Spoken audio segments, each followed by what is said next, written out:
اعوذ باللہ من الشیطان الرجیم، بسم اللہ الرحمن الرحیم۔ السلام علیکم ورحمۃ اللہ وبرکاتہ۔ میں حافظہ افرا جاوید اسلام آپ سب لوگوں سے مخاطب ہوں اپنے یوٹیوب چینل انفینٹ اسلام میں۔ آپ سب لوگوں کو خوش آمدید کہتی ہوں۔ امید کرتی ہوں آپ سب لوگ خیریت سے ہوں گے، زندگی پرسکون، پر اطمینان اور ایمان بالخیر گزر رہی ہوگی۔ آج کے لیکچر میں ہم جس ٹاپک کو کور کریں گے وہ حضرت حزقیل علیہ الصلاۃ والسلام کا قصہ ہے، جس کے پہلے پارٹ میں ہم نے ان کا مکمل تعارف پڑھا۔ آج کے اس پارٹ میں ہم پڑھیں گے کہ ان کی قوم کا کیا واقعہ پیش آیا تھا، جس کو قرآن کریم میں بھی مذکور کیا گیا ہے۔ تو قرآن کریم میں یہ آیت سورۃ البقرہ کی آیت نمبر 243 ہے، جس کا ترجمہ کچھ اس طرح سے ہے: اے حبیب، کیا تم نے ان لوگوں کو نہ دیکھا تھا جو موت کے ڈر سے ہزاروں کی تعداد میں اپنے گھروں سے نکلے؟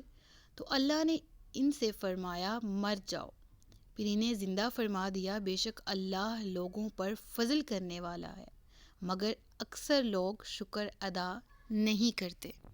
حضرت ابن عباس رضی اللہ تعالیٰ عنہ سے مروی ہے کہ بنی اسرائیل کے بادشاہوں میں سے ایک بادشاہ تھا جس نے اپنی قوم کو جہاد کرنے کے لیے کہا۔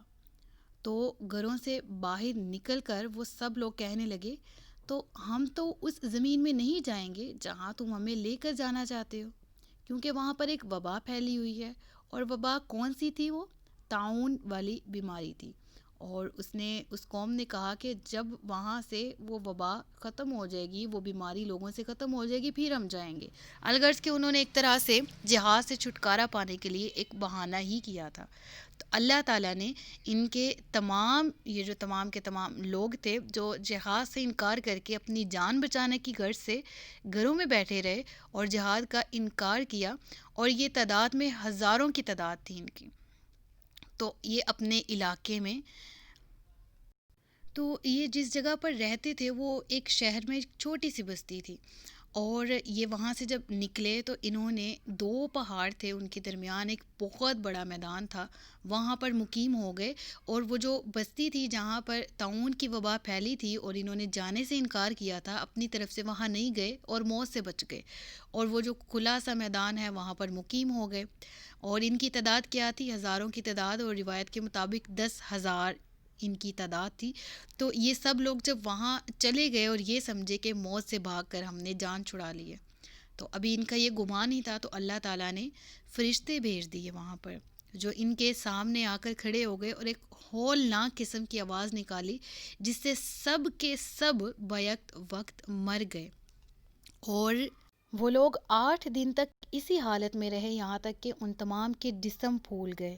تو جو دوسرے علاقے کے بنی اسرائیل کو جب ان کی موت کا علم ہوا، جو ارد گرد لوگ رہتے تھے، تو وہ ان کو دفن کرنے کے لیے آئے، لیکن ان کی بدبو کی وجہ سے اور ان کی بہت زیادہ تعداد کی وجہ سے کہ کفن دفن کا انتظام، اور ظاہر سی بات ہے کہ بہت زیادہ مشکل کام تھا، ایک میجر ٹاسک تھا، تو انہوں نے ایک احاطہ سا کھینچ کر ایک جگہ سی بنا لی، اور تمام لوگوں کی جو لاشیں ہیں وہ اس جگہ پر پھینک دی۔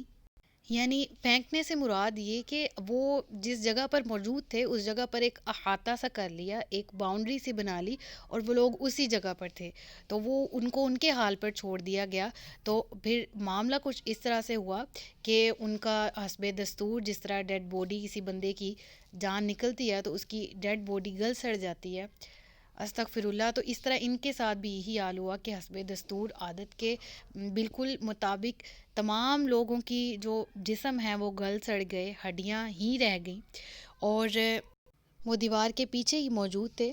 تو اس صورت میں ان کا ظاہر سی بات ہے کہ جس طرح ان کا جسم بدبودار ہو چکا تھا، جس طرح ان کی حالت بالکل غیر ہو چکی تھی، تو اس صورت میں حضرت حزقیل علیہ الصلاۃ والسلام کا اس قوم کے لوگوں پر گزر ہوا۔ ایک اور روایت یہ بھی بتاتی ہے، حضرت حزقیل علیہ الصلاۃ والسلام نے اپنی قوم کو دعوت دی تھی جہاد کی، اور لوگوں نے بزدلی کا مظاہرہ کیا تھا اور جہاد میں جو شرکت کرنا ہے اس کو بالکل ناپسند کیا۔ تو اللہ تعالیٰ نے ان کی اس عادت کی وجہ سے کہ یہ اپنے آپ کو جہاد سے اس لیے بچا رہے ہیں کہ یہ موت سے بچنا چاہتے ہیں، تو ان پر موت کو اللہ تعالیٰ نے ان کی سزا کے طور پر مسلط کر دیا۔ اور جب ان میں سے بہت سے لوگوں کی موتیں واقع ہونے لگ گئیں تو ان لوگوں نے اپنے شہر سے ڈر کر اپنے شہر میں جو لوگ تھے وہاں سے موت سے خوف کھاتے ہوئے وہاں سے ڈر کے بھاگنا شروع کر دیا۔ تو جب یہ لوگ باہر نکلے تو نکلتے ہی ان کو ایک، ظاہر سی بات ہے جس طرح ہم نے پچھلی روایت کے مطابق پڑھا وہی معاملہ ان کے ساتھ پیش آیا۔ تو یہ دو مختلف روایات ہیں، دونوں ذہن میں رکھ لیجیے گا، ویل اینڈ گڈ۔ اور پھر اس کے مطابق جب حضرت حزقیل نے جب ہزاروں کی تعداد میں دیکھا کہ قوم کے افراد جو ہیں، میری قوم کے، یہ مرے ہوئے ہیں، تو آپ کو بہت زیادہ پریشانی لاحق ہوئی۔ تو آپ کو یہ خیال ہی گزرا کہ یہ دوبارہ زندہ ہو جائیں۔ تو اللہ تعالیٰ نے اس صورت میں آپ کی طرف وہی نازل فرمائی اور کہا کہ اے حزقیل تم ہڈیوں کو کہو کہ اے ہڈیوں، تمہیں اللہ تعالیٰ حکم دیتا ہے کہ تم جمع ہو جاؤ۔ تو آپ کے کہنے پر وہ تمام ہڈیاں ایک دوسرے سے مل کر جسموں کے ڈھانچے مکمل ہو گئے، لیکن ابھی ڈھانچے ہی مکمل ہوئے تھے، ان میں گوشت اور خون نہیں آیا۔ پھر اللہ تعالیٰ نے آپ کی طرف وحی کی اور کہا کہ اب تم ان کو یہ کہو کہ اے جسموں، اللہ تمہیں حکم دیتا ہے کہ اب تم اٹھ کھڑے ہو۔ تو اس طرح اللہ تعالیٰ نے ان لوگوں کو دوبارہ سے زندہ کر دیا، اور یہ بے شک اللہ کی قدرت کی سب سے بڑی نشانی ہے۔ تو جب وہ لوگ زندہ ہو گئے تو سب کہنے لگے، جب زبان سے ان کے جاری ہوا تو وہ کیا تھا، سبحانک اللہم ربنا وبحمدک لا الہ الا انت، اللہ اکبر، بے شک اللہ تعالیٰ تمام چیزوں پر قادر ہے، وہ جو چاہے کر سکتا ہے۔ تو اس واقعے سے ہم نے کیا درس ہدایت لیا؟ ایک تو یہ کہ موت پر حق ہے، انسان موت سے بچ کے کہیں بھی نہیں جا سکتا۔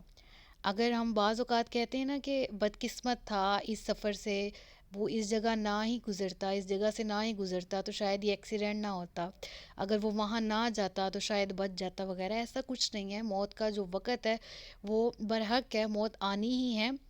اور دوسرا، جہاد سے جو لوگ انکار کرتے ہیں، ہم لوگوں کے ہاں بھی کنسیپٹ یہ ہے کہ جہاد کو نعوذ باللہ اگر عوامی سطح پہ بات کی جائے نا تو بعض لوگ خودکشی قرار دیتے ہیں۔ اب کے دور میں جہاد کیا، اب کے دور میں جنگ کی، تو اس سے مراد خودکشی کی، ہر ملک ایٹمی پاور ہے وغیرہ وغیرہ۔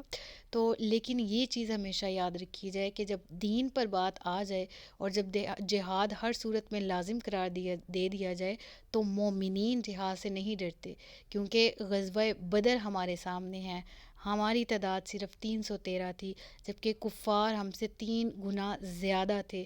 تو پھر جیت کس کی ہوئی؟ حق کی جیت ہوئی۔ تعداد میٹر نہیں کرتی، ایمان میٹر کرتا ہے، جذبہ میٹر کرتا ہے، جو کہ مسلمانوں میں موجود تھا۔